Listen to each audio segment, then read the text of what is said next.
If you have a hard time with boundaries, how might your life be different if you could say no as easily as a joyful yes? I'm Love Coach Mariya, and for over a decade now, I've been encouraging folks to empower their compassion so it's big enough for ourselves as well as others, and so our boundaries can become healthier than ever.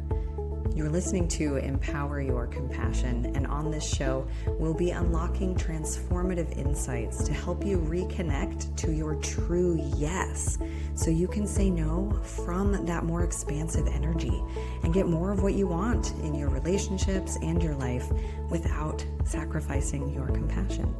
Are you ready for more love? Let's grow. Hello, Radiant Soul. Today, my guest is Megan. She is a philosopher and a student of Ram Dass, a certified yoga instructor, and a former attorney who has studied nonviolent communication as well as related forms of restorative justice and alternative dispute resolution. She also happens to be a very good friend of mine. And this episode is sort of the keystone of the series we've been doing on the Gates method, and we'll talk about that S, which is stewarding our precious resources. Let's get into it. Thank you, Megan, so much for joining me. I'm happy to be here. Good. I'm looking forward to this show. We've been doing a series on the Gates method, and this is where we ground in our bodies and our values. We assess our capacity and our true yes. We trust in the other's ability to manage. We express our no without disconnecting, and we steward our limited resources. And that's what we're focusing on today. And we initially took a look in the assessment of our capacity at those limited resources. And at this stage, this is where we go on to be responsible with them so that we have enough for the people and causes we care most about. And I know you and I have talked a lot about sort of abundance versus scarcity. And for my listeners, Megan is actually one of my inspirations for abundance mindset. She's really good at it. I find, though, that, it's this duality, non-duality sort of paradox. So, despite being abundant in our divinity and our power, we are also finite creatures. We have a finite amount of time in each day. There is a finite amount of money available to us at any given moment. We have a finite amount of energy and attention that we can give to things. And I find that one of the biggest sources of burnout is a denial of this fact of life. We tend to think that, we can say yes to everything without consequence. And it's a delicate balance to not give in to the fear of scarcity nor the fantasy of infinite abundance. But on the flip side, all of our very human limits are what make our finite resources precious. And this can put us in a position of honor where we can see ourselves as noble stewards of these assets. And so, again, it doesn't necessarily need to land us in a scarcity mindset. We can simply honor the reality of scarcity that actually adds meaning and importance to our lives. And then the beauty is that in respecting our limits, we actually open our whole lives up to love and abundance. So that's what I'm going to start this episode off with, and invite you to share any reflections on that. Yeah. I definitely have been through a number of different phases in dancing with that sort of idea. And there was a time in my life where I did really try to do it all, with raising a daughter and a pretty demanding job and a lot of people living around me that I wanted to keep up with. I definitely went in that direction. And now my life is completely on the other side of it, where I really have a lot less demands on my time. My daughter is older. I am not currently working full time. And so on this side of the spectrum, I've actually gotten to the point where it doesn't feel at all like scarcity. It feels almost like there's such a richness in the space. I've really gotten to the point where I love a day that's completely blank on the calendar. I'm not actually trying to fill the space so much. There's some great quote. I think it may be Mozart. It's that the magic's the space between the notes. And I feel like as I've had this kind of transition from a very busy life to one that is much less so, I've really come to appreciate the spaces. And it's not even like, it is gratitude for the wonderful experiences and the times I get to do something that feels really meaningful, or connect with a group of people that feels really rich and wonderful. There's also I just love the room for something spontaneous to happen, that there is nothing going on in the afternoon, so I can take a nice walk, or that there's a beautiful sunset and I'm not doing anything else, so I can just go out and just have the space for it. So there's just such a luxury in having less going on. Absolutely. Yeah. I will also say to my listeners that Megan is also a big inspiration. We've actually inspired each other in honoring our boundaries. Yes. And correct me if I'm wrong, but I think that part of the reason you're able to enjoy at least one big reason that you're able to enjoy this much spaciousness is because you've learned to honor your boundaries.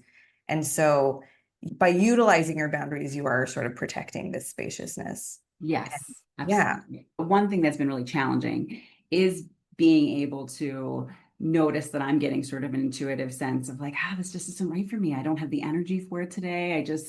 I love this person or love the idea of doing this activity, but today I'm just not feeling it. And one thing I've really appreciated about our friendship and about you is that whenever I've had those kinds of moments and shared it with you, it's been just right away, like full validation. Like, that's fine, totally get it. Do what you need to do what's yours to do. And that's really been, I think, for me, a big part of landing fully on this other side of honoring those intuitive senses of this just isn't right for me, and not making it like a good or a bad or because I think what I used to do when I was in such a busier mental space and coming a lot more from a planning mindset is I would feel like I needed to justify it. Like, well, what's the reason? Well, why can't I do it? What else am I going to do? What's the, and trying to even come up with the explanation I would give the other person would then put me in this like inner conflict. Or then as I'm trying to come up with a reason, well, I can't come up with one. And if I can't express it, and then it kind of spin in something.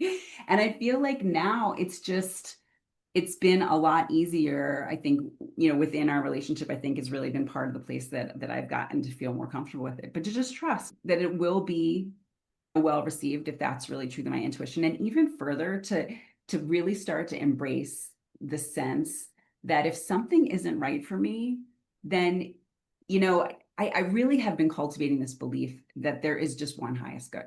And if something's for my highest good, that's for everyone's highest good.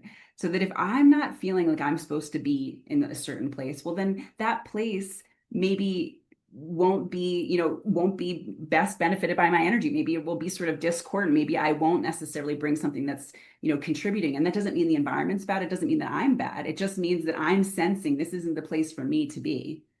And so just trusting that if I do feel a sense that either in a specific instance, I'm not drawn to go and do a particular thing, or even in a specific relationship, like I'm not drawn to continue cultivating this relationship. It doesn't mean that there's anything wrong with the other person or that there's some big story I need to have around why that is, but just kind of trusting, like, if that's true, then that's best for them too. That's best for all, and really just believing in that. And then having more and more experiences where I've seen that actually play out, where it seemed to me that like I was, oh, I'm so sorry, I don't want to do this, or it doesn't feel right. And then in my not doing it, something else beautiful moved into that space for the other person. Mm-hmm. Yeah. I think especially with relationships are a good example of what I've come to learn about alignment. Mm-hmm. And that, being that we are beings in time, moving through time. Yeah. You can envision like a path of alignment. Mm-hmm. And when you're moving on your path of alignment, someone else's path of alignment might be parallel with yours, and you can move forward in time together in alignment. If your paths are not parallel, then it's not aligned, and it might be okay for a while, but they're going to diverge. And the longer you continue on these misaligned paths, either one or both people are going to have to step out of their alignment to stay together and not be torn apart by these divergent paths. And if one or both step out of alignment, you're not in alignment. Also an interesting story. So my daughter actually just recently started dating somebody, and when she first met him, it was not aligned for her. It was definitely not Mhm. aligned for her, but it was aligned for him. And you know, they parted ways, and they lived, you know, in the same apartment complex, so they still kind of saw each other. And I think, you know, he still was thinking, I think there is an alignment, but she went on her own journey, dated a bunch of other guys, you know, went on a couple other hinge dates. And over time, she got to the point where like he was still really kind to her. He, you know, this her dog had an injury and was wearing a cone, and he texted her, "Oh my gosh, what happened to your dog?" And he sort of proved himself to be the person she actually did want to be with. And so it was this interesting journey that she took back to revisit that alignment, and there has been a lot of harmony. And so but it was a no for her, and it was right for her to follow that no, because I think that the experience she had in the interim, and even getting to see how he handled her rejection, was big points for him. For her to just even see that he didn't pressure, he didn't judge her, he didn't blame her, he didn't make her responsible for his feelings, but he sort of still waited and stayed engaged, because for him it was still yes. And so, you know, I think that's part of it too, is even recognizing that your no doesn't necessarily mean it's a no forever and for always. But if it's a no right then, you have to follow it right then, because that's what's going to send you on the journey that you need to have. Yes, I love that. Yeah. And that actually reminds me of something else I wanted to praise you for as well. I think that you also really exemplify this, I don't know, flavor of being boundaried that is more about honoring the yes than honoring the no. Like they're it's two sides of the same coin, right? But it's sort of that mindset and that perspective and the lens. And I think it's very natural for people who are going from not having strong awareness of their boundaries, or being very practiced in honoring their own boundaries. I think you kind of have to go through a no phase first. Like you have to learn how to say no before you can start to learn how to say yes, honestly. Mm-hmm. And I think that you really exemplify, your manner of being boundaried is all about supporting your yes. And I love that so much. And there's another wise person I follow who almost everything she has to say about boundaries is about your yes. And that's where I got that concept of like, when you become boundaried, you can actually just design your whole life around your yes. And the no's just kind of fall away at that point. You don't even really have to say them as much. Mm-hmm. I love that. And I do really feel like for me, a lot of what is bringing me a lot of joy and happiness and better connections and sort of loosening some of the connections that have been much more difficult in my life is really centered around a cultivation of self-love, a sense of really just like honoring, like, if this is right for me, I deserve giving it to myself, you know. And because a lot of my conditioning as a child was around being valuable to other people, you know, being responsible for this, doing that thing, you know, taking care of your sister, your brother, or whatever, and always sort of finding my value in the role I played for someone else, you know, in jobs. I mean, I always was just like, you know, gold star employee, like anything you need, like to the point where I was so tuned into like what my boss would need. Like I'd be, you know, they'd think of something and be like, right here, you know, and I totally pride myself on it. I mean, it was completely, and you know, in the workplace, of course, that's a wonderful thing. It is going to definitely serve you well. But in that process, there was a really like a shadow side in my own personal experience where I was just losing track of my own desires. Well, what do I really want? What am I really thinking about? What do I really want to be doing with my time? What do I even like about my job? Is it just that I like making my boss happy? Like, is that really like, I mean, and not that there isn't something to that, but you know, it got me very far away from even feeling into like what kind of work I wanted to do in the world, what kind of things really meaningful for me, what kind of relationships really nourish me. And so as I went through this really tumultuous time where lots of things kept getting sort of ripped away, what really started to develop more was this self-love. This is my time now, you know. This is, I really have, I've served my family, I've served in the workplaces I've been, and I've done a lot, and now it's important to just listen to that, like, you know, that small still voice, and let it get a little bit louder. And sort of, and so I think that in a lot of ways it is about even the no, like, no, I'm sorry, I can't do this, or no, if somebody's asking something of me, that's not right. It's a yes to that, that inner child, that little girl inside of me who's saying, I don't want to do that. That's not right for me. And so like saying yes to her, like, okay, you get to say no, you're allowed to, because for so much of my life, I have not felt allowed. And so I think in a way it's like, and it's interesting because for me, the no's are a lot of times they're someone else's, like recently my my brother, he doesn't live locally, and he asked me if I would be willing to travel to where he is, because he wanted to have a big celebration of his birthday and had this big plan. And I felt so bad because it really wasn't aligned for me. It wasn't aligned for me to travel to where he was. It wasn't aligned for me to bring our sister who has special needs with me to visit him. I mean, it's a little bit of a journey to get there. And so, I felt bad in saying the no to him, because here he was making himself vulnerable to ask me. Our relationship hasn't always been easy. And so there was the need to deliver that no. So it was a no to him, but it was still that sort of like, it's not right for me. I can't just like, contort myself to fit.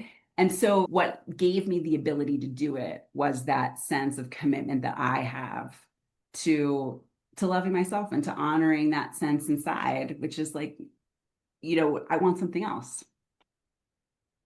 What did you mean though when you said sometimes the no isn't yours? Well, it was a no for him, it was a yes for me. So for him, I had to deliver the no. And he had whatever kind of experience he was going to have around that. I'm not going to do it. And actually, it was low charge. It was not a big deal. In the past, it's been hard. And actually, my brother's been one of the biggest teachers that I've had in learning a lot of this, because our relationship has been pretty challenging. And, a lot of times he has put really difficult requests on me, rescuing kind of like, I need you to come here and do this thing for me because I can't do it for myself. And it came from a pattern where my parents really did the same. My parents, so often in a sort of sense of trying to protect him and trying to make sure things worked out for him because he had some struggles, would always just do things for him. And so he sort of learned that that's what love is. Love is somebody rushing in to save me. And so, these difficult requests would come, and a lot of times I would do them, and I would just like kind of contort myself, and it would never go well because, in the end, like I don't even feel like, there's such a sense of condescending and, condescension in that. Like if I'm doing something for you because I think you can't do it for yourself, even if you think that too at first, like I'm colluding with your negative self-image. And so that's not even loving you, right? That's me sort of cooperating with your sort of insecurity. And so what I've learned from my brother, which has been a wonderful gift, I think definitely for me, and I really deeply believe for him as well, is starting to realize that when I say no to him, no, I can't come rescue you. You can do this. Like is implicit in that, right? Like it's not just like no, I'm not going to give you this thing. No, I don't care. You're suffering. But it's no, you got this, and it's not right for me. I know that's not mine to do. So it must be yours to do. Or maybe there's someone else in your world that it is for, that you're going to be able to bring in as an ally. But trusting that, that sense. And so it's been really helpful for me to sort of reframe that and just see that even if in the actual moment, with my brother, there have been times when I've had to say one of those no's. And in the moment, it definitely was very painful for him. Like I could see his feeling of rejection, abandonment. You don't really care about my feelings. You don't care about this difficult situation I'm in. So in the moment, like there was a no, like for him, that was hard to receive. But for me, it was me honoring my sense of like, this isn't right for me. And even my sense that like, if it's not right for me, there's some other way that this need can be met, and trusting in that opens up something where at some point, he has the chance to sort of receive the bigger piece of what I was communicating there, rather than just the sort of sting of like, I didn't get what I want in this moment. Beautiful. And that is a lovely homage to the T of the Gates method, which is trusting in the other's ability to manage. And Absolutely. I like that elaboration that they might not deal with it very well in the moment, but overall it is for their highest good. Yes. Yes. Mhm.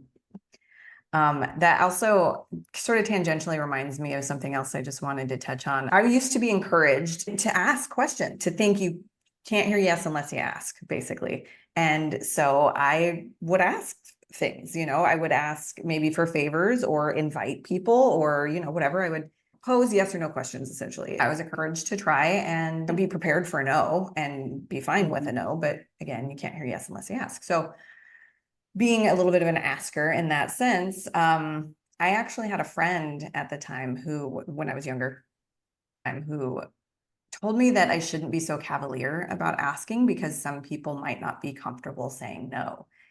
And while I'm all for interpersonal accountability, it needs to come with personal responsibility and that ability to respond to our own triggers and navigate, problem solve, etc. And the problem with her line of thinking, and I'm sure she's not alone, I'm sure there are lots of people who think that they shouldn't ask because it might make someone uncomfortable to have to say no, and maybe they won't say no because they're too uncomfortable, and then you put them in this awkward position, and that's just so much misplaced responsibility. And it ends up being just deeply disempowering for everyone involved. So to me, the solution to people being uncomfortable saying no is actually healing into boundaries and learning how to collaborate on needs mutually, not that we should simply stop asking people for help or company or whatever. Absolutely. I totally agree. Actually, and one thing that I find myself doing a lot is even just giving the permission right in the ask. Like, I really could use some help moving some things later today. I totally get it if, for whatever reason that's not going to work out for you, but if you could, it'd be great. And so that you just, really leave that door open for them to say, that's not going to work for me. And yet at the same time ask, because you're right, like they're not going to know I have this need, this big box to move, like unless I put it out there. So yeah, I do absolutely agree. Yeah. So we're just kind of circling back to the main subject here, stewarding your limited resources. And for my own benefit, as well as yours and the audience, let's see, the Gates method is ground in your body and your values. And then we assess our capacity, like what am I available for right now? And our true yes. So like what is the yes that I'm a stand for? And then we trust in the other's ability to manage, maybe not in this moment, but overall, we trust that they are divine beings with power of their own. And maybe we can help them find that instead of rescue them, and maybe it's saying no that helps them with that. And then we have the courage to express our no, and we can do it without disconnecting. In that same way that we can ask while giving permission to say no, we can say our no in a way that doesn't disconnect. And one of my favorite ways is to follow it with a yes. So, I'm not available for that, but I'm available for this. And it doesn't have to be apples to apples. So it can be, I'm not available for that, but I still love you. Like I am still available for connection, or whatever it might be. And then the last phase in this is the steward your limited resources, which is just, again, sort of acknowledging that we can't say yes to everything. And part of the problem too that comes up with boundaries is not just when we say yes to things that we're actually a no to, but when we have like too many things we want to say yes to. And some of that can be convoluted, and we might still have some things to heal by thinking that we want to say yes to all of these things, which is a lot of really just people pleasing. But even so, there can be times when, this is a bad analogy, but it's like, I want to be a doctor and an astronaut and a physicist. And, it's like. That was exactly the line I was thinking about, actually. I was taking it kind of in that direction, not so much about commitments, but about even who you are and what you want to be, because I've definitely lived in that space a lot. I have lots of interests, and so I can actually really dilute my own energy, like by wanting to write about so many different things or volunteer at so many places or have so many different jobs. I mean, I really have had a lot of very different jobs. It's one of the things I've sort of prided myself on over the years, is because it's given me lots of experience. But one insight I've just had very recently on it that I think feels very much on topic is that I realize it's been a little bit of a defense mechanism, is that on some level that all of this, like being so interested in everything, has been a way to avoid really committing myself to one thing and trying to sort of build more of a mastery in it.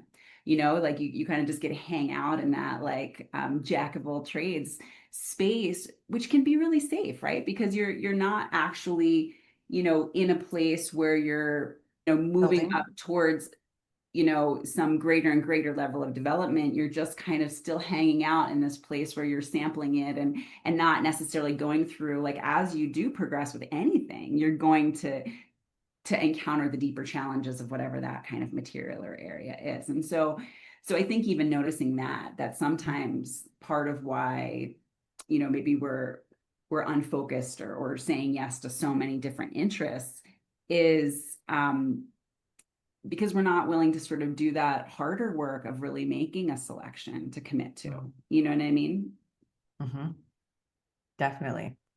And it also brings to mind for me, sort of a people pleasing angle too. It's like, if I can develop at least an interest, if not an expertise, but if I can develop an interest in a dozen different things, I can be interesting to a wider array of people. So I think Absolutely. there's also a protective mechanism in that, like, oh, well, if I really just focus my attention on this, and then I'm not as conversant, at least, about all of these other things, then I might lose Totally.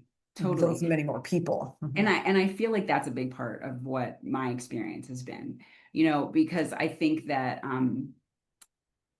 my sort of deepest personal interests are a lot more on the sort of branch of my tree that are more in the yoga philosophy kind of realm.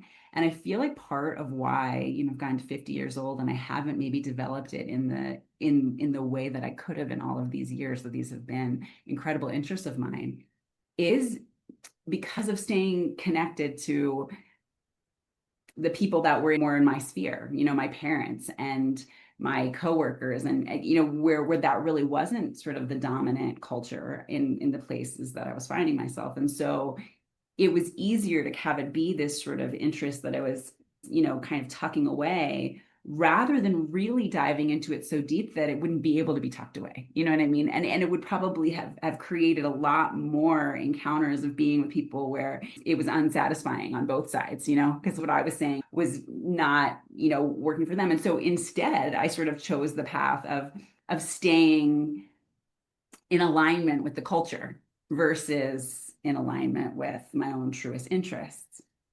I think that one of the things that keeps us in those kinds of patterns too is a larger pattern that humans do. It's essentially the brain, like, you have to make it overcome this, but it looks at what is, and then when it considers what isn't, it's nothing. So it's like, it's this or nothing. And so it has this like primal fear to, like, well, we have to maintain the status quo because the opposite is a void of nothingness. Whereas if you were to, just hypothetically, if we could go back in time, if you were to really lean more into your yogic interests, yes, some of the people in your life might have fallen away a little bit, but more people aligned with you would show up. And it's like the brain forgets that. And we think, oh, I'll lose the people around me and then I'll have no one. It's like, no, you might lose the people around you, maybe not, but you'll gain other people who are interested in what you're interested in if you're actually living into that interest. And it's the sort of classic fear of the unknown. It was very known, the world that I was living in, and it was matching all of these other people around me. And my desire was to go into like an unknown space, and so it was just more intimidating. But it's interesting though, because I feel like, especially as we're sort of looking at this S that integrates this Gates method, is that I do feel like what's interesting about the place where I am right now is it feels like it's the integration of all the pieces, and even the integration of all of the choices that led to here. because I don't actually regret it. Like I'm having this sort of this awareness that I haven't made so many choices in alignment with my own highest good up to this point. And yet I really also can honor I chose something else, and really in a big way, a lot of it relates to my parents. Because I feel like it's your starting point in life is your parents. And I mean, and just that life that you have when you're first born, and the sort of constellation that you come into. And I feel like a lot of the choices I made were more in aligning with that.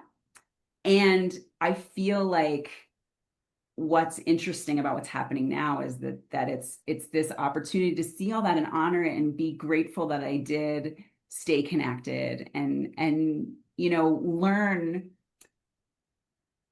how it feels to make those kinds of choices, so that now, as I do feel like there's a lot more space opening up and there's a lot more of my own time available and there's a lot more, possibilities, like I know myself so much better by a lot of those difficult choices. And so I feel like, it's even I think that so much of the way that I emotionally experienced a lot of this in the past was like a good bad, like this is the right thing to do, that's the wrong thing to do. And I feel like now I'm having a lot more of a neutrality about it. Like it's not like there's one good thing and one bad thing, but I'm more clear on what I value at this time, that I value honoring myself, honoring, where my own navigational impulses are pointing, and more clear about the kinds of relationships I find satisfying, the kind of activities that I'm liking, the kind of sort of essence of what it is I want to do with my life. And so now I'm having commitment to that, but it came from all the times I wasn't committed to that, and so it's sort of that place of yeah, I just feel like there's just an acceptance of the whole. Yes. The whole of it. Yeah. And thank you for bringing that up. I forget to make it explicit sometimes what's in my mind, which overall, when it comes to personal development, we can talk about things that are beneficial to us or detrimental to us. And there's no shame in it at all. And it really is all part of a divine path. And I honestly do think that it takes the path that it takes. And in a lot of cases, not everyone, but most people do kind of have to go through some doing it wrong to figure out how to do it right. Or rather, we can say a fair amount of misalignment in order to find your alignment. Like, yeah. Or even to just feel what it feels like. Like, I think that sometimes you have those experiences where you said yes to something that wasn't really right for you. And then you start to like get a sense of how does your body respond when something really isn't right for you? Like, what does it feel like? And so if you don't have those experiences that give you that tangible sense of it, you can't be getting to better know your instrument. Yes.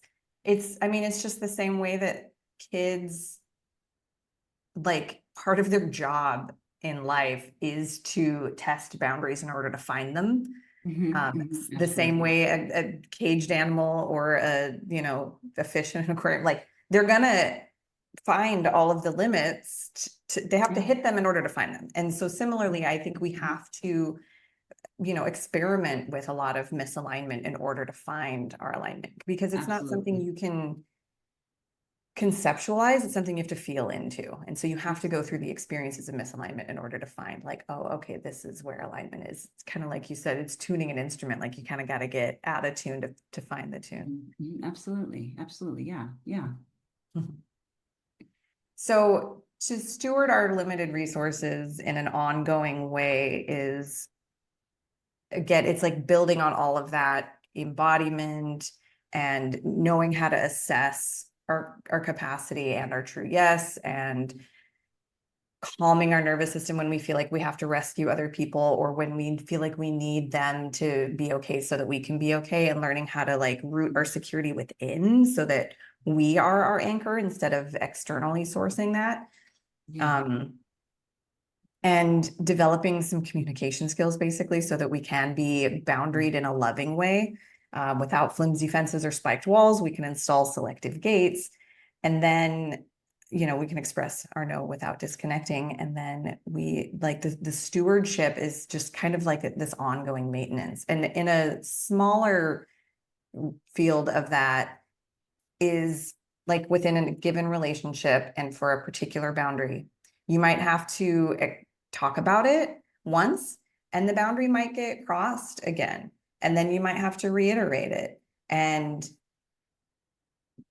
so you have to honor it. And not only might you have to reiterate it, you might have to do whatever is, required for your self-interest, such as walk away over and over again. You have to, you don't have to. It's best if you are consistent in upholding those boundaries on an ongoing basis. It's better for your relationship with yourself, because when you go back on that, you erode any sort of self-trust.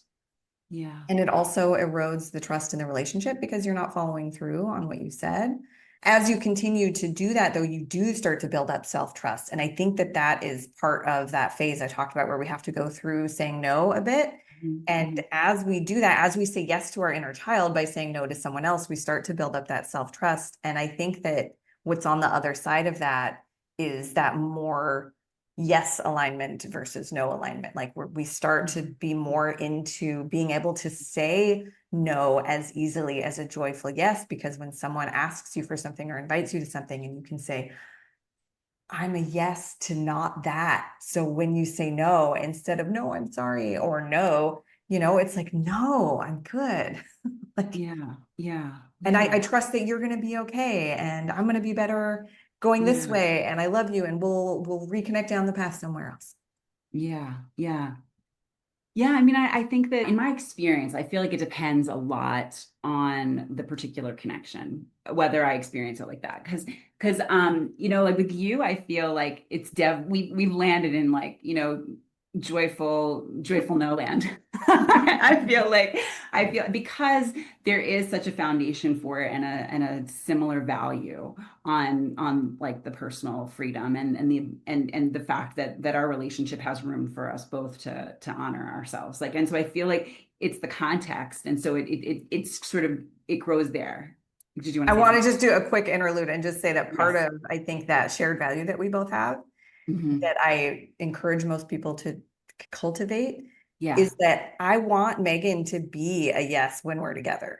Absolutely. I don't want her to show up under-resourced, A, because then that's not as fun for both of us, and B, not that I worry about this with Megan, but in general with people, I don't want them to say yes when they mean no and then get resentful and mean to me. Yes, I totally agree. And you want to feel like your time is even valuable. You don't want to show up and then they're half there and you're like, well, gosh, I would have done something else in the afternoon, So right, so exactly. On all levels, absolutely. Yeah. And I think that is an awareness that both of us have. Yeah. And to just contrast it to other relationships where there isn't that awareness, where, somebody, like, you'll say a no and they will take it in a sharp way, and not necessarily because they want you to feel differently. They want you to feel a sense of attachment to them, maybe that they're feeling to you. And so, so it's painful, like, or because in a way you're shining a light on something that they don't really want to see, which is that you aren't necessarily like, I had a situation recently where I had reconnected with a friend that I really haven't known for probably over a decade at this point. We've had little touch-ins, but started spending more time together. And my experience has been one of like, wow, we're really not in alignment anymore. Like, I mean, I've just grown into a different person. She's grown into a different person, and it's all good, but I'm not feeling that resonance. And it was tough because I think that she had sort of maybe a role for me to fill in, like she's in a big life transition and is looking to make, sort of a new community, and really like I fit really nicely into this idea of the new community that she wanted to have. And so she had an attachment to this idea.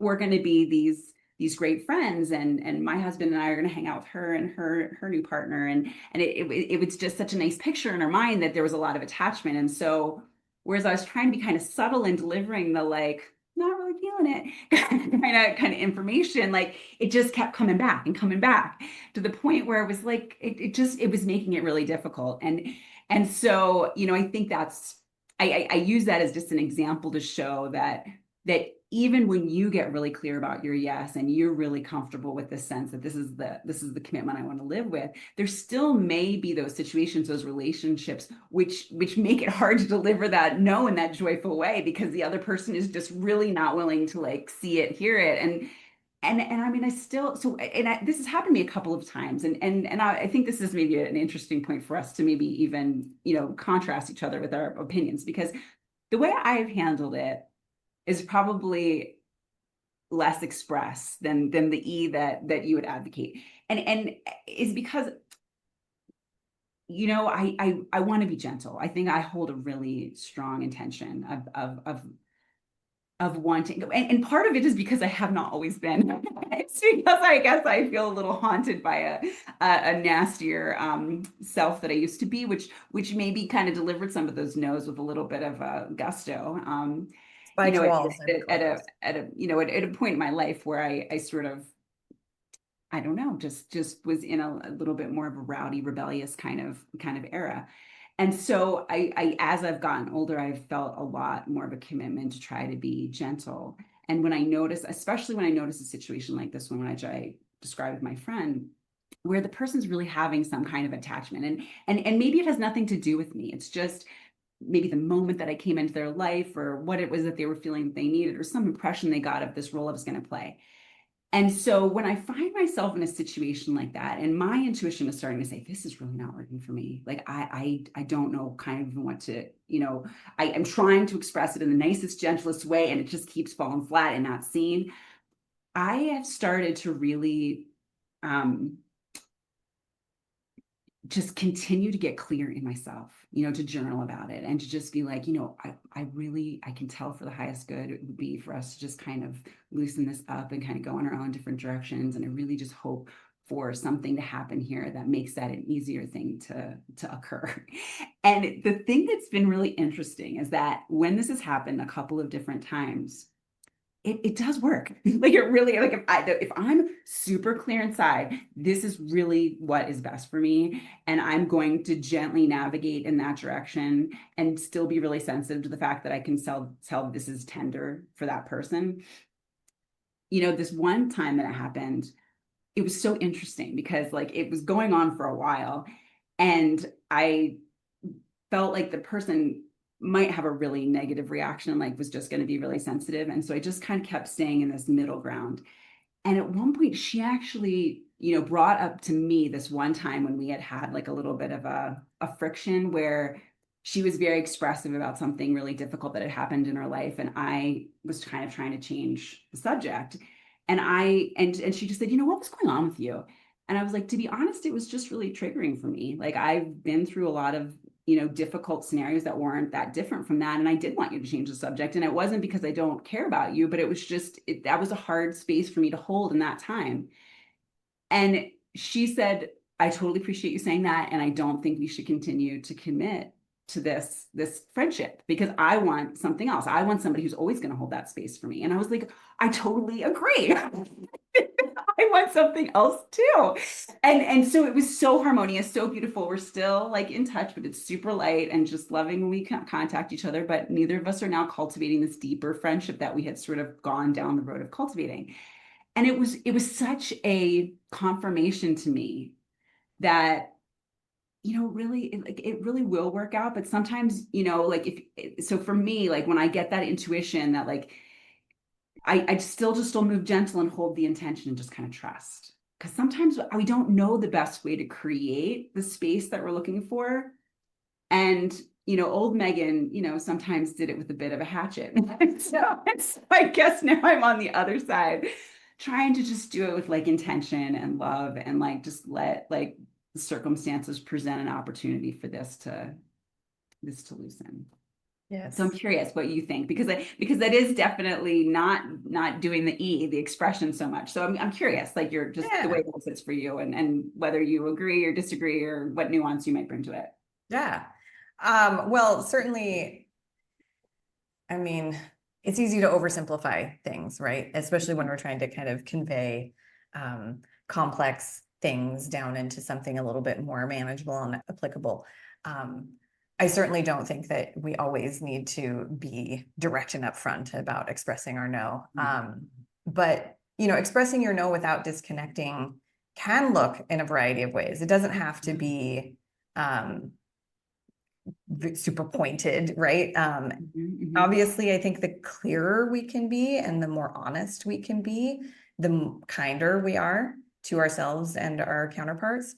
I have more to say, but I also just wanted to add, I had a kind of a similar experience with a friend who, we were never super close, but we, hung out in similar circles for a while and then didn't see each other for several years and then saw each other again. We're like, we should get together. And we got together and it was kind of awkward. And then he came to check out my place and he had a new place. And we were like, next time I'll come to see your place. And then like later that day or the next day or two, I don't know, he texted me and was like, I don't remember what exactly he said, but he was like, I think maybe I would like to cancel because I didn't have the greatest experience hanging out with you. And I don't remember how he said it, but it was very kind and honest. And he shared what was misaligned for him. And I was like, oh my gosh, it was misaligned for me too in very different ways, but thank you for sharing. And he asked what my things were and I shared, and he was like, oh, interesting. It's just like, we just weren't aligned. Or like he wanted to be more playful and I wasn't picking up on it. And so like he wasn't having as much fun and something else was not fun for me. I don't know, but we weren't aligned in our friendship styles. And I was so appreciative that he called it out. And it was just, it saved us both so much time. We're like, cool, we'll just send each other love from a distance. And it was just like, man, and the courage in that too, I was really like appreciative of, because it is hard to put that out there. It is. I love it. I love that. I totally agree. Yes. I do believe that there is a way to sort of on a instance by instance basis, when you are choosing your alignment, if you do that enough, the other person will, if it's not aligned with the other person, they will kind of fall away. So if this person, if instead of you having to have a conversation with your new friend, rekindled friend, not great alignment friend, so like one option would be to sit her down and be like, look, I don't think this is working out. Let's break up, whatever. That's one option. But the other option is like every time she invites you to something, if you just keep saying no, kindly, thank you, I'm not feeling that, like she'll stop asking. It's true. It's true. Absolutely. Absolutely. And that's okay. And on a side note, I also want to add, like, there's a growing trend of people who would, in your situation, would just ghost her.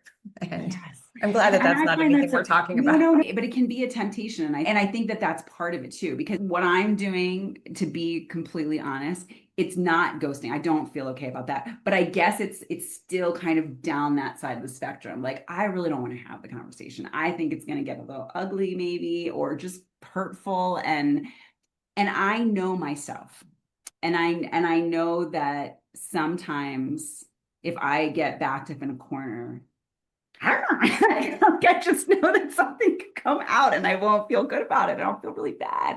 And then I'll be apologizing. Then I'll be making plans because I'm going to try to like make up for the fact that I feel like I'm so mean. And so knowing that I have that possibility really makes me mindful of when I might be creating a situation that could put me in that scenario. And so I do try to so there's a little bit of an avoidance. Yeah. But I have really made a hard boundary in myself for my own sense of integrity that I don't want to ever ghost anybody. I feel like everybody deserves a response, even if that response is, I'm sorry, I'm not feeling this, or I really don't know what to say, but I just really know I can't respond to even that. So, I do have a hard line there, but I think that part of why I was even presenting that is like, maybe you'll have something else to say is I can tell I'm sort of on this avoidance side. And I guess maybe, for me, like thinking what the sort of S of this method, this, how do we really steward our boundaries? How do we sustain this kind of sense of living to our values and really dedicating ourselves to things we're committed to and the relationships that feel aligned? I feel like for me, a lot of that, the way that it's going to look different for each person has to do with what you've come to learn about yourself along the journey, as you've been setting these boundaries. And so one of the things I've learned about myself is that, I do know how to wield a no, and I don't always like the way I do it. And so, for me, like when it's really wonderful and easy in a friendship where I feel like I really have a lot of, transparency and openness, like I do with you, I feel like I want to go right for what your friend did, and just be really honest and clear and give the opportunity for growth, for the opportunity to have a real conversation, for you to really even see me and for me to see you, so I want that.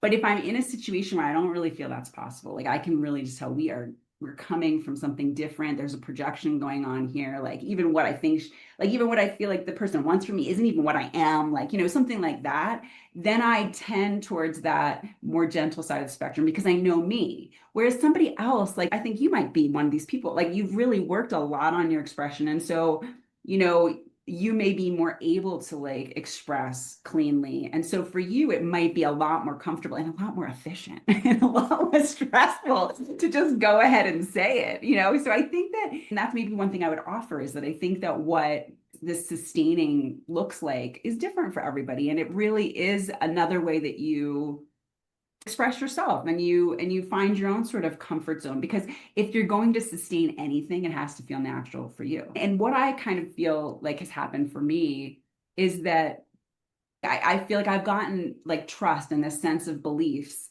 about the fact that, if something's for my highest good, it's for everyone's highest good. If something is really not aligned for me, it really isn't aligned for them either, and it will fall away. And I trust life to like orchestrate it. And so, these beliefs that I've cultivated are making it easier and easier. I don't even have to think about the process. I can just sort of lean into that trust and just move through it in the way that feels natural to me. But that's going to look a little bit different for someone else. To be honest, I still struggle with similar things. But for me, when it's people who are perfectly nice and I don't necessarily have a deep relationship, they're like more acquaintances that appear to be trying to build it to something more. And I'm just like, it's not aligned and there's nothing I can really put my finger on. There's nothing wrong with them. Yes. And it's so hard to like say no to nice people. Yeah, I agree. And I end up doing this similar dance to you where it's just kind of this avoidance thing. And I do have a little bit of shame about like, oh, I wonder if they think me, flaky or non-committal or whatever version of bad person. But, when you talk about trust, it reminds me of this. I don't even know what it was, like a little meme or something that I saw years ago, but it was a little poetic, and it was something to the effect of like, don't ever apologize for making someone feel anything. Mm-hmm. And what was implied there was, that like the only people who don't feel things are dead. And part of being alive is feeling things. Sometimes we label those feelings as good, sometimes we label them as bad, but like all of our feelings that we experience are part of being alive, and they all provide an opportunity for us to not just experience, but maybe learn and grow and find, through misalignment, find our way to alignment, or whatever processes we need to go through on our divine path. And sometimes we are in a role of sort of being a pawn in the universe, supporting each other on our journeys. And maybe is, in my role of being as well-intended as I can and as unskilled as I am, that maybe if I make someone else feel something unpleasant, again, as long as I'm not out there being malicious, I think it's just okay to trust that the impact we have on people is part of their journey too. I totally agree. Totally agree. And I think that is part of this trusting in the highest good. There's a great possibility that if you're, connecting with someone and you're feeling differently than they are, you're not feeling like there's much to build on and they're feeling like there is, you being honest about what you're feeling is giving them an opportunity to see what's going on for them. Like, what were they seeing when they were looking at you? What was it that they want? What was their yes that they were reaching for? And how can they get it met? Because you already know you're not going to meet it. like, you know what I mean? It's like, yeah, because there is something sort of in the way. And I think that that's the thing, is all of this is so innocent. It's not like it's all coming from a place of us all trying to get our needs met, trying to like navigate through this confusing world. And so, I think that when we can be genuine and be expressive, we are giving that other person the best opportunity to see what is going on for them. What is it that they're reaching for, and where might they be better off reaching? What is the direction that is more likely to fulfill this need that they do have, this longing that they do have. And so I think that when we take ourselves out of those equations, we make this beautiful space for them to see on a clearer screen. You know what I mean? Rather than, I think, what I've done so much in my life, where I try to sort of meet the expectation, and I'm actually holding them back from getting to see clearly, because here I'm obscuring my feelings in order to make them feel comfortable in the moment, but they're working off of, an incorrect impression about what they're really getting from me. Totally. And that Yeah. brings us back to the alignment piece too, because what you're doing in those situations that you're describing is you're pulling yourself out of your path of alignment Yeah. in order to walk with them. Yeah. Yeah. And therefore it's still misaligned. And you're Yes. just kind of delaying the inevitable, because as those paths Yes. diverge, it becomes increasingly unsustainable. Yes. Any misaligned relationship is doomed to fail, because you get further and further away from your alignment, and it's going to break one or both person, and therefore the Yeah. relationship. Yeah. Well, and even that, and even, as the story of my daughter and her boyfriend, where they split and then came back, is that even if there is like some potential for that relationship, if you're building it on this faulty ground where you're like, people pleasing, like you're actually interfering with its possibility of coming into something else, right? Because even like that the example you gave, where that friend of yours, wasn't feeling aligned, and then you had that nice conversation, it's just as easy that conversation could have been a foundation for a more authentic relationship, where one of you was like, oh, that's what was going on. And then, and so sometimes that ability to just really be real about what you're experiencing is actually the foundation to up level whatever the relationship is, or to even clean slated so that it can start at another time and a place when it is more aligned. Yeah. And so, so even looking at the level of the relationship itself, you're serving it better to bring your truth to it, rather than to kind of try to obscure your truth so that they aren't hurt in the moment. Yes. And to give ourselves some grace for when we don't really have, I don't know, the capacity for doing that in a given relationship, such as yours, as you're trying to navigate this friend too. Like, it's okay to not be able to do that. And I think that we can trust that by not, at a minimum, if we're not perpetuating the misalignment, we're doing both of us a favor. Mm-hmm. Mm-hmm. Yeah. Yeah. And along the way, a lot of it is like a work in progress, because in this particular situation, like I just kept kind of giving it another chance and being like, well, maybe that was just a bad, situation. And so part of it is even getting to the point where, as I am building up my, ability to honor myself, I'm also building up my senses about like, oh, that's the signal that it's really not. And so that I can honor those faster in other situations, so it's just part of that playing out. Yep. One other thing I wanted to just talk about, as we're talking about this stewarding your precious resources and sustaining your boundaries, is to even take it out of the individual realm. And this is something we've talked about that I think really does relate. But even just in terms of information, like we live in this time where we really are getting, through the news and social media feeds and our email, and just so much energy from so many different sources. And I think a big part of stewarding our precious resources is honoring whether or not we can really handle that onslaught, and whether we need to sort of limit it. And especially with just so much difficult news that's out there, to just really be making good choices about what your nervous system can handle, what you should handle.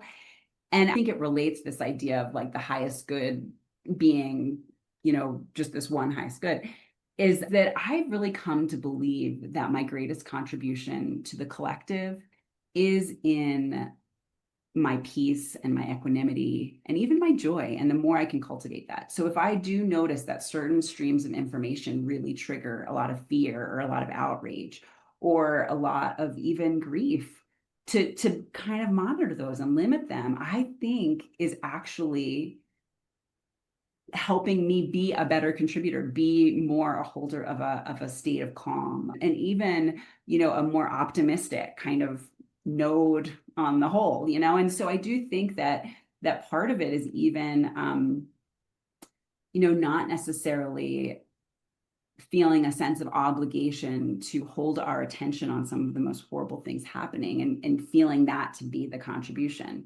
But to maybe hold an awareness, and if grief is triggered for you, or if you hear something and it really just does, you have to give it some space and let it play out, but not necessarily to sort of keep playing the story and stoke it and think that grief and those big feelings are a contribution. I think that there's a lot that I'm coming across out there that seems to sort of lean in that direction, that it's really through our grief and our suffering that we contribute. And I actually really challenge that personally. And I think that is part of how I can stay in a little bit more of an abundance mindset, and I can stay in more of a positive frame, is to just notice that I want to cultivate more of a peace and equanimity. If there's things that are really like poking at it, then I limit my exposure to them in order to stay in the kind of energy and the kind of space I want to be in, because that is what I'm going to attract. If I'm in a positive state of mind, I'm in more peace and equanimity, I'm in more joy, I'm going to attract more of that in my spaces and my surroundings. I'll be able to contribute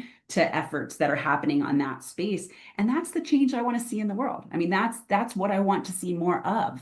And so plugging into that, I feel like I'm contributing a lot more to the collective than plugging into these information sources, these storylines that I really wish would start to diminish in the world, And so that's another place where I think we really are stewarding our resources, our attention, our energy. And so just really making conscious choices there, I think, is also a really big part of this whole topic. I fully agree. And thank you so much for bringing that up. Yeah. And that kind of ties back to the part about being boundaried around when we actually are a true yes to too many things. And I call this life triage. Like when you have to kind of prune. I actually created a mind map of all of my interests a few years ago, because I was feeling just stretched too thin, like trying to develop too many interests. And it was helpful for me to see it visually, and that helped me be able to prune some of them and be like, okay, these are the ones that I'm most interested in. And these other things I can still value and appreciate and trust that, the warriors of those things will take care of them. And I can focus on the limbs of this tree that I'm most aligned with, and the things where I feel most impactful in. Like that's my activism. That's how I can contribute more to the world. And allowing the other people to take up their causes, and Absolutely. it can be really compelling when people are like, this cause is so important. And you're like, it is. And then you have someone else saying, this cause is so important. And you're like, it is.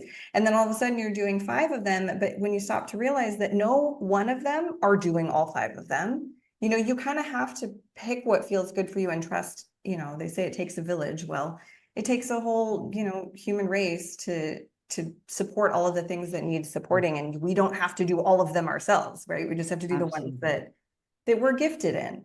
And we're not aligned to do all those things. We're not in the place with the, the opportunities and the timing and the resources and the connections to do a lot of things. And so that's even part of it too, is to just notice the dead ends in life, Absolutely. I mean, whether they're in relationships, whether they're in causes, whether they're in jobs, whether they're in any sort of course of action you might take, there are dead ends, and we can sort of feel it in our gut.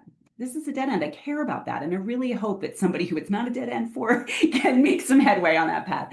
But for me, I know it's a dead end. I don't feel any sense of inspiration on what I could offer here. Yes. I can still wish the best for that person that caused that situation and realize that that's not mine to tend to. Right. So powerful.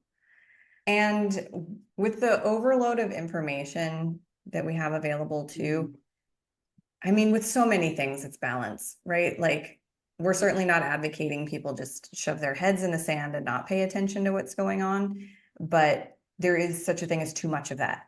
Yes. And, you know, we can ignore too much or we can pay attention too much. And Yes. so the idea is to curate what you pay attention to, how much attention you pay to it, and make sure that you're paying attention to your body and make Yeah, sure that you're absolutely. allowing your nervous system to process this information and being cognizant of the fact that there are a lot of interests out there in like mining your attention. And so they are going Absolutely. to, Yes. Yes. capitalize on your emotional responses to things, and Yes. it can become Yes. kind of addictive. It can, it can. And And like, the outrage and the fear really creates time on screen. And time on screen is what everything's optimized for. I think it's really wise to create some strategies around this. And one that I've created that really has served me well is that there are these emails that I get every morning. I think I forget the name of them, but it's a service that it aims to be very neutral. So, and it's basic, just the headlines. So I can just kind of see if there's something really, important going on. I can sort of have a sense of things that are happening, but it's coming to me in a neutral form and in a very general form. So I can then decide, I would like to know more about this, and I can tunnel in. And then I have some sources that I do feel aren't so, filled with fear and outrage that I can use to try and get a sense of the situation. But I've created, I guess, my own like sort of triage system where I feel like I get these emails, I look them over sometime, each day, in order to just feel like a sense that I'm not totally burying my head in the sand, but I'm also not making myself so vulnerable to this environment ecosystem that we're part of, which really does not have our best interests at heart. And I'm not saying that it's necessarily like bad interest. It's just the way that the whole thing works, where it is optimizing for time on screen and clicks and all of those things. It just really doesn't have our nervous system's best interests at heart. It actually has the aim to try to activate our nervous system, to try to get it into a state of fight, some kind of like engagement. And so, really knowing that to be true, we can make some strategies that help us feel like, okay, this is the level of informed that I feel I need to do in order to be a responsible citizen. And here are the places where I know I can fall off the cliff and I can start, one doomsday YouTube video after another. And so I'm gonna keep myself off that ledge. And I'm gonna go to this news source when I want to do a deep dive or whatever. So really creating some plans ahead of time, because when you're in that space isn't necessarily the time you're going to make the best decisions if you're already activated. So to just kind of, I think that's part of that stewarding, part of that really, taking on that commitment to use your energy wisely and for your own highest good, is to make those kinds of decisions ahead of time so that you are intentionally moving through this space we're finding ourselves in. Absolutely. Wow. And talk about personal responsibility too. Like, when honestly, when we're scrolling on social media and we get hit with these things that are, intended to activate us, we're then, anything we do from there is reactionary instead of responsive. And I love saying responsibility is your your ability to respond instead of react. Yeah. And so by curating your sources of information and carving out intentional time where you're grounded to pursue the information and then decide what you want to do about it, if you want to, or if you just want to be informed, like having that level of intentionality is so important as a steward of our precious resources. It really is. It really is. And I even do it on my feeds, like on, my social media feeds. I'll like, if I'm getting too much triggering information just coming at my feed, I'll just start to give it the feedback. I want to see less of this, no more of that. And just start to say, this is a space where I really want more of this kind of information. Like even when I get started to get targeted ads for like every wrinkle cream in the world, no, thank you. Okay. I don't really want to keep thinking that I look so old, whatever. So just really interacting with these tools in the ways that are available in order to make it a feed of information that does help you cultivate the energy that you want to have, rather than just being sort of vulnerable to the chaotic seas that are out there and have different intentions than you do for your life and energy. Yeah. And I just want to add as well, in terms of sort of a motivation or inspiration for cultivating this type of self-care. You've probably heard, I don't know, anyone in the audience might not have heard of the Maharaji effect.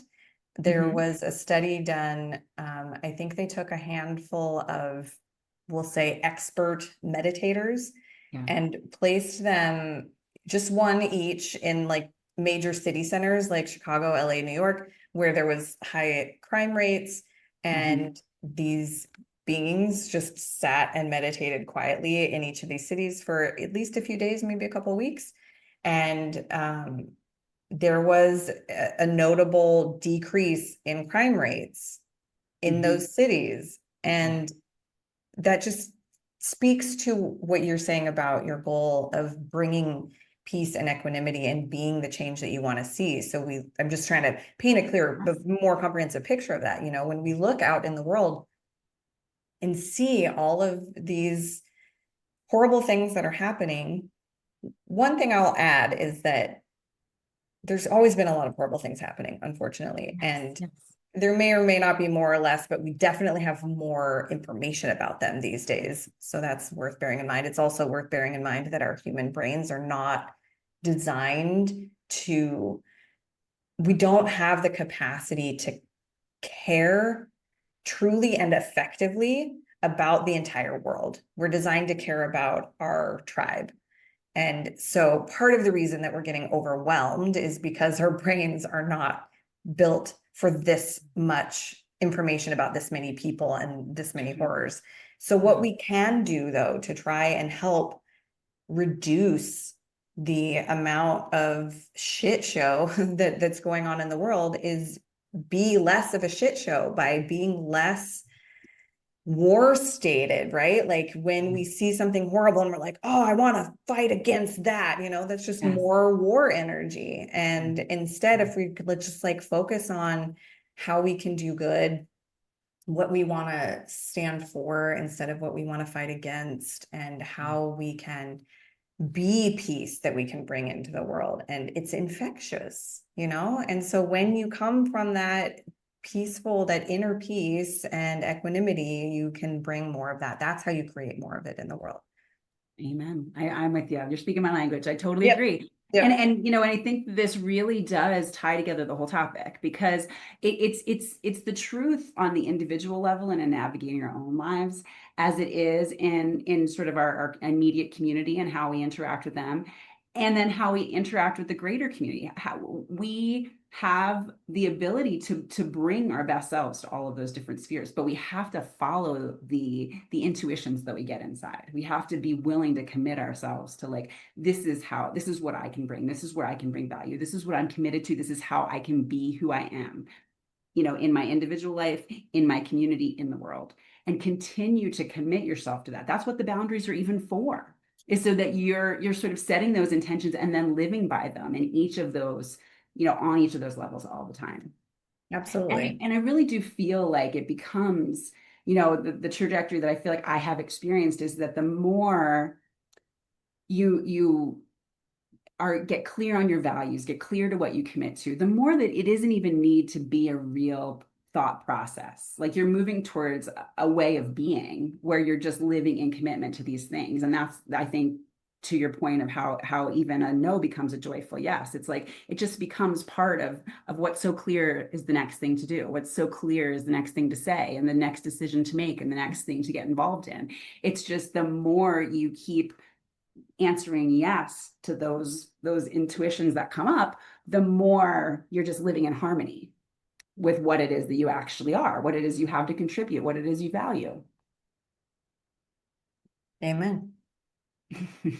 And I think that it's helpful too. I like what you say about how we show up for ourselves, even within our relationships, within our communities, and within the world. I think that part of the anxiety that is getting induced in a lot of people has to do with this idea that we can be one person against the world. Yes. And when we realize instead that just like, so there's actually a term for this, it's a holarchy instead of a hierarchy, and it's based on holons, which are units that are a component in a larger system and also a system in and of themselves. And an analogy of that is like, so there's atoms that make up the molecules, that make up the cells, that make up the organs, that make up the systems that make up our body, and that's us. And then we are also members in a family, and multiple families make up a community, and multiple communities make up a county, a city, a state, a country, a planet, a solar system, a galaxy, a universe, right? So it's, but you can't jump really. Like it's not an individual against the world. It's how you show up in the systems that you're a part of, and then those systems contribute to the larger systems. And so as sort of another triage is more of a concept, like don't think of yourself as you against the world. Prune that idea. Think of like, how can you influence the people around you immediately? How can you bring more peace in yourself to bring more peace to your community? And then understand that if you are bringing peace to your community can bring peace to the neighboring communities, and it can be more of a ripple effect in that sense. And I think that seeing things in that frame can make it feel so much more attainable. And like, I think we end up getting just so distraught because the idea of me against the world is so, what's the word I'm looking for? Like, I don't know, impossible. Overwhelming. It can be really overwhelming. You just feel like there's so much to do. There's so much to fix. There's so much. I mean, and absolutely, I totally agree. And you know, and I feel, you know, that this idea that, you know, we're a microcosm for the whole. And you know, the way I have come to sort of feel about it is that you know, that even on some kind of like energetic level, like how you talked about the Maharaji effect, you know, I feel like, you know, it can't even be quite an immense impact. It might not even just be that you're only like impacting the surrounding. You may be from the inside affecting the whole, like these meditators are. You know, they're not even out there like, you know, talking people out of crimes on the street. They're just being this energy. And so I think you end up shifting the sort of narrative of contribution from one, like, I have to figure out how to fix all these problems and get out there and do it, to I just have to be what I am. And what I am is a person that wants to see this kind of a world, wants to see, you know, these kinds of things. And as you commit to that and you're just being that, it makes it so much simpler. Like you don't have to figure it out up here and come up with an action plan. You just have to follow what's yours to do moment to moment to moment. And I think our impact can be so much greater than we even need to ever know. You know, like those meditators wouldn't necessarily even know that they're contributing to that, you know, decreased crime rate if the study hadn't been completed. And yet I think that that's what we really are bringing. It's funny how the paradox of, and there's so many, but in this instance, it's like the more you are consciously trying to have a head-on direct impact, the less likely you are. And the more you're just worrying about your being and how you're showing up wherever you are, around no one or around other people or interacting or not, the greater chance of a bigger impact. Yes. And I think that's one of the beliefs that sort of grounded in me over this journey of getting sort of better at doing a lot of these things, is really, really trusting and believing in that. That so often it was the things I made so much effort at that like went flat and made no difference and didn't get any legs and didn't get any resonance and nothing happened.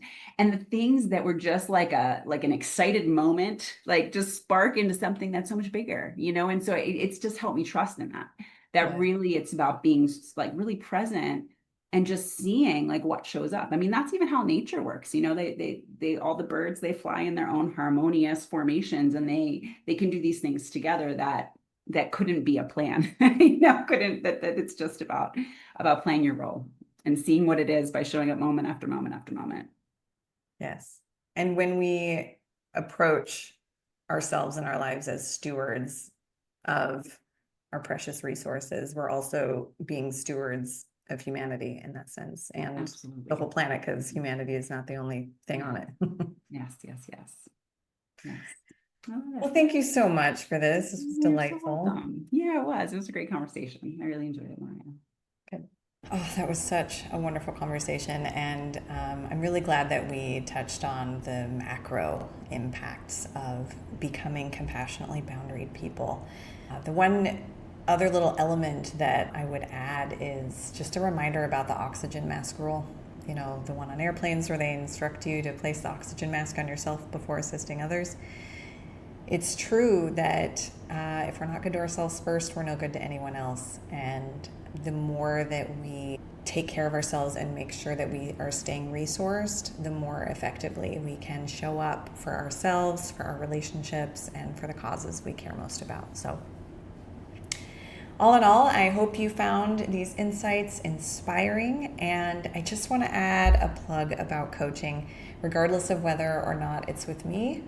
Information without integration and implementation does not lead to lasting change on its own. And while we each have the power for real transformation, it's much less likely to occur without someone else holding the space for us and holding up a mirror to help us find the blind spots that are keeping us stuck in our patterns. Even I work with other coaches for this kind of support. So if you're feeling stuck in a pattern of overwhelm, frustration, or resentment, reach out for support. There is a life of alignment and abundance available to you, especially when you stop trying to carry the weight of the entire world on your shoulders. If you're curious about working with me, go to explorelovingboundaries.com and grab a spot on my calendar. No charge, no strings. I will gladly hold loving space for you to be seen in your struggles, and I'll make sure you walk away with greater clarity on the patterns that are keeping you stuck, as well as a personalized roadmap for moving forward, whether we work together or not. So if you've got a minute, go do that right now so you don't have to add yet another thing to your to-do list. The next episode will air on my birthday, and I'll share a story of one of the most difficult boundaries I've ever had to draw and how my life expanded as a result. Make sure you're subscribed if you're not already so you don't miss it. I send you so much love. Namaste.